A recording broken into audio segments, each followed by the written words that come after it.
เป็นจะมาเว้าสู่พ่อแม่พี่น้อง FC ฟังเนาะประเด็นที่1ก็คือน้องโดมเนาะประเด็นที่2ก็คือน้องปาจีนหลังจากที่น้องโดมเพิ่นก็ได้ตามหาพ่อก็เห็นเป็นที่เรียบร้อยแล้วเนาะกับพ่อคนไทยเพิ่นก็อยากให้น้องโดมนี่ไปเฮ็ดบัตรประชาชนไทยเนาะแต่ที่นี่ทั้งแม่เพิ่นน่ะบ่ยอมทั้งแม่เพิ่นน่ะถ้าให้อายุน้องโดมน่ะ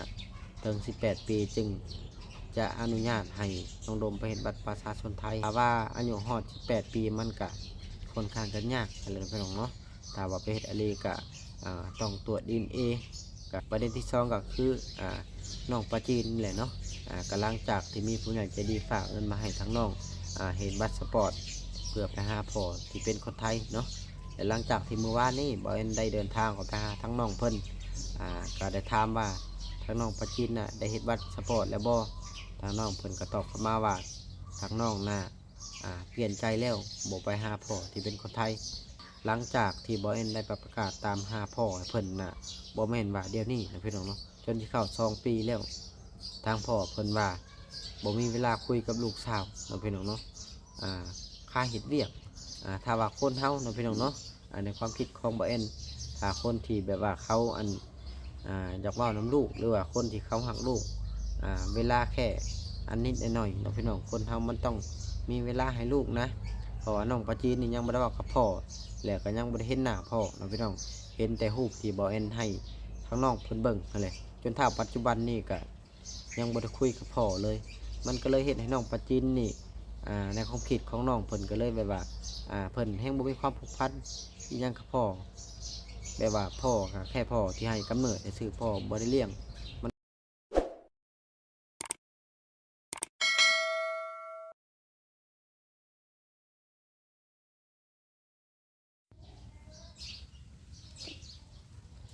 สบายดี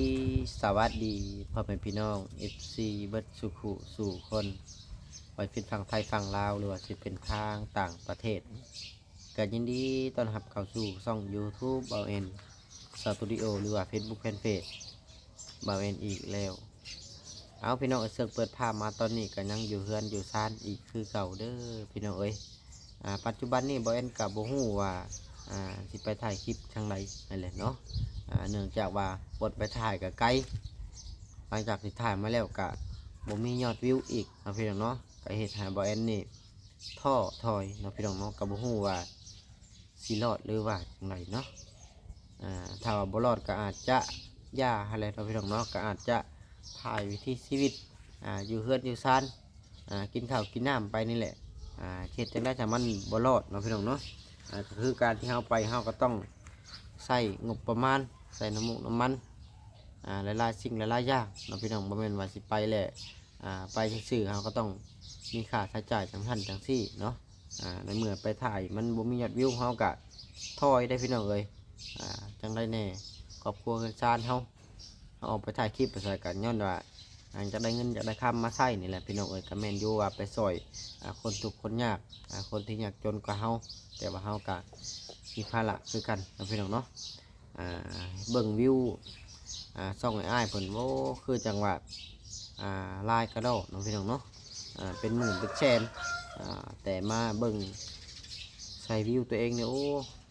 เมื่อยน้องพี่น้องเนาะบ่ฮู้ว่าสิรอดหรือว่าสิล่วงเนาะเพราะว่าเฮาไปถ่ายคลิปแบบนี้เฮากับบ่ได้มีคนซัพพอร์ตตลอดเวลานะพี่น้องเนาะก็มีอยู่แบบว่าเล็กๆน้อยๆแบบว่าบ่แม่นสิมีแบบว่าหลายๆแบบว่าเห็นครอบครัวอะไรที่ยากจนเลยสามารถซื้อไปให้ครอบครัวอะไรที่ยากจนเลยซื้อไปให้มันกับบ่ได้มีหลายขนาดนั้นนะพี่น้องมันมีแค่ซื้อข้าวต้มขนมเล็กๆน้อยๆนะมันก็มีประมาณนั้นนะพี่น้องเนาะบ่ได้มีถึงว่าเอื้อเผื่อแผ่ครบทุกหลังคาเฮือนที่เฮาไปซอยหรือว่าที่เฮาไปหาอะไรเนาะถ้าว่าเฮาบ่มีของต้นของฝากไปคนพี่น้อง FC เพิ่นก็ว่าอีกโอ้ไปถ่ายคลิปบ่จากจกเงินจกคำเนาะเพิ่นว่าหวังแต่ว่าอยากได้แต่ยอดวิวพี่น้องก็จะเฮ็ดจังไดเนาะเฮาก็บ่มีคือกันนะพี่น้องบ่แม่นว่าเฮ็ด YouTube เป็นชายช่วยเหลือแล้วสิมีเงินมีคำหลายขนาดนั้นมันก็บ่มีนะพี่น้องเนาะก็มีแก่พอได้ใช้ได้จ่ายในครอบครัวของเฮากันยังยากนะพี่น้องเนาะ ก่อนจะออกไปถ่ายคลิปข้างนอกกับพอดีว่าบอยแอนกาจะมาอัปเดตเรื่องราวของน้องปลาจีนลูกครึ่งไทยลาวให้พอมันพี่น้องเอฟซีหาผู้เรือหาฟังไปนำกันก่อนนะพี่น้องเนาะแต่ว่าบอยแอนเห็ดคลิปตามหาญาติด้วยว่าเห็ดคลิปลูกครึ่งไทยลาวเนี่ยพอมันพี่น้องเอฟซีกะค่อนข้างจะหันมาให้ความสนใจหลายแต่พี่น้องเลยแต่บอยแอนกับแปลกอยู่อย่างหนึ่งนะพี่น้องเนาะว่าเป็นยังถ้าว่าบอยแอนเห็ดคลิปลูกครึ่งไทยลาวนี่ค่าโฆษณาเนี่ยมันจะต่ำกว่าคลิปที่บอยแอนน่ะไปซอยเหลือนะพี่น้องเลยค่าโฆษณามันบริดีคือคลิปเอาไปซอยเหลือคนยากจนบอยแอนถ่ายได้ 1,000 วิวบอยแอนจะบ่ได้ฮอด1 เหรียญน้องพี่น้องมันบ่ได้เงิน20,000 กีบครับแตกต่างกันหลายกับบ่ฮู้ว่าย้อนสาเหตุหยังเพราะโฆษณามันตกต่ำอะไรบ่ง่ายอะไรเนาะเอากำลังจากที่บอยแอนเดินทางไปหาน้องปลาจีนเมื่อวานนี้น้องพี่น้องเนาะกับที่แรกๆว่านี่แหละจะเดินทางไปถามว่าทั้งน้องปลาจีนน่ะได้เฮ็ดบัตรเฮ็ดเบอร์เป็นที่เรียบร้อยแล้วบ่เพราะว่าผู้ใหญ่ใจดีก็ฝากเงินมาให้ทั้งน้องนี่ประมาณ2 เดือนหน้าสิได้แล้วน้องพี่น้องเนาะบอยแอนก็เลยเดินทางไปถามว่าเป็นจังได๋ทั้งน้องปลาจีนได้เฮ็ดบัตรเฮ็ดเบอร์เตรียมจะเดินทางไปหาทางพ่อแล้วบ่กำลังจากที่ไปแล้วทั้งน้องเพิ่นก็ตอบบอยแอนกลับมาเราพี่น้องเนาะว่าทั้งน้องน่ะเปลี่ยนใจบ่ไปแล้วบ่ไปหาพ่อแล้วเราพี่น้องเนาะบอยแอนก็เลยว่าถ้าว่าจะท่านก็ขึ้นสุดแล้วแต่กันตัดสินใจของน้องเราพี่น้องเนาะเพราะว่าบอยแอนบ่ได้บังคับได้ว่าอยากให้ทั้งน้องไปเฮ็ดบัตรจังซั่นจังซี่ก็แล้วแต่การตัดสินใจของบุคคลนั้นเราพี่น้องเนาะชาที่บอยแอนคิดเหตุผลที่ทั้งน้องปลาจีนบ่เดินทางไปหาทางพ่อที่เป็นคนไทยคนนั้นก็ย้อนว่า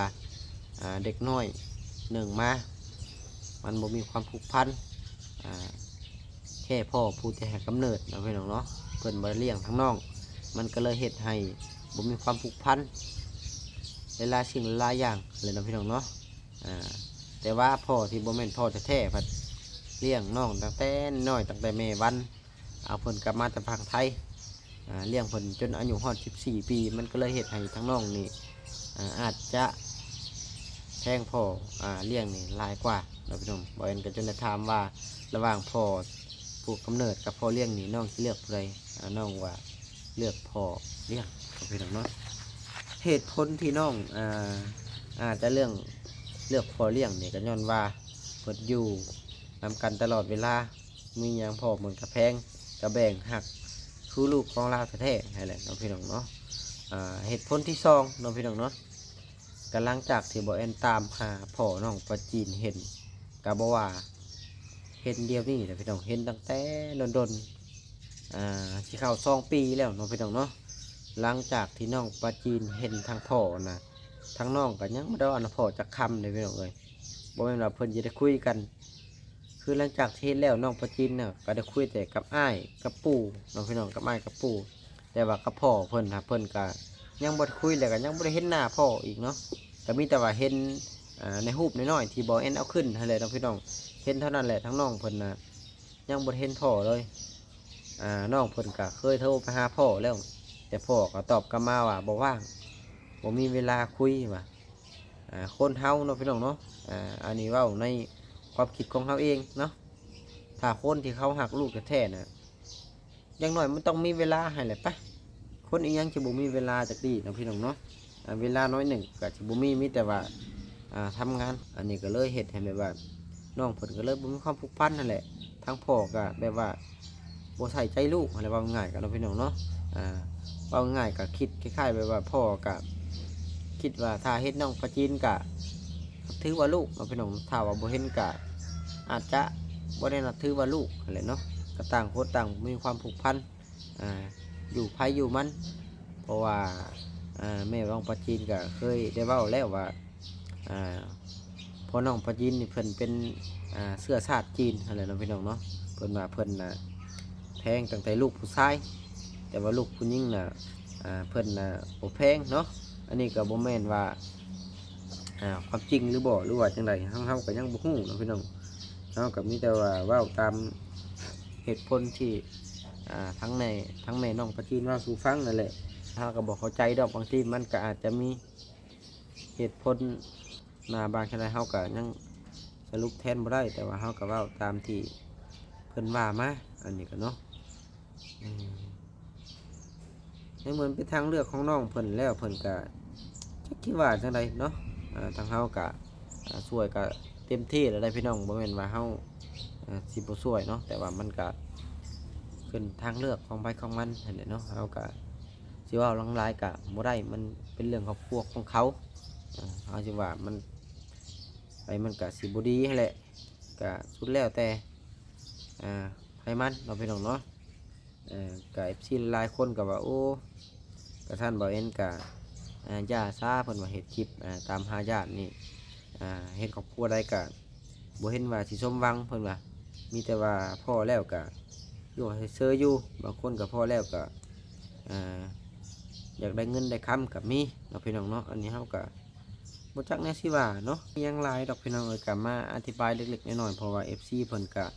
ให้ความสนใจหลายว่าเป็นหยังหลังจากที่ทางน้องปาจีนได้รับโอกาสแล้วจะมีสิทธิเป็นคนไทยมีสิทธิหลายกว่าคนลาวเพิ่นว่าเนาะพี่น้องเนาะมีสิทธิ์หลายการรักษาเนี่ยก็รักษาฟรีเพิ่นว่าแต่เป็นหยังน้องคือทิ่มโอกาสเนาะพี่น้องเนาะชาที่บ่แม่นคิดเนาะพี่น้องเนาะคนเฮาอยู่ใช้มันสบายใจแล้วมันก็อยู่ได้นั่นแหละเนาะพี่น้องเนาะเอาง่ายก็ขับที่เนี่ยมันอยู่ได้เนาะพี่น้องเนาะขับใจมันอยู่เนี่ยเนาะพี่น้องเนาะอันนี้ทางบ่แม่นก็เข้าใจเนาะพี่น้องเหตุผลที่ทางน้องเพิ่นบ่อยากไปหาพ่อก็บ่ได้ใส่ใจว่าน้องปลาจีนนี่เป็นลูกมันก็แห้งเฮ็ดให้เด็กน้อยมันแห้งบ่มีความผูกพันน้องพี่น้องมันก็บ่คิดว่าพ่อผู้แหละว่าง่ายก็ได้คันสิว่าอีกอย่างหนึ่งก็ได้เนาะก็มีแต่ว่าทั้งน้องปลาจีนนี่เพิ่นก็ตัดสินใจแล้วเนาะว่าจังไรก็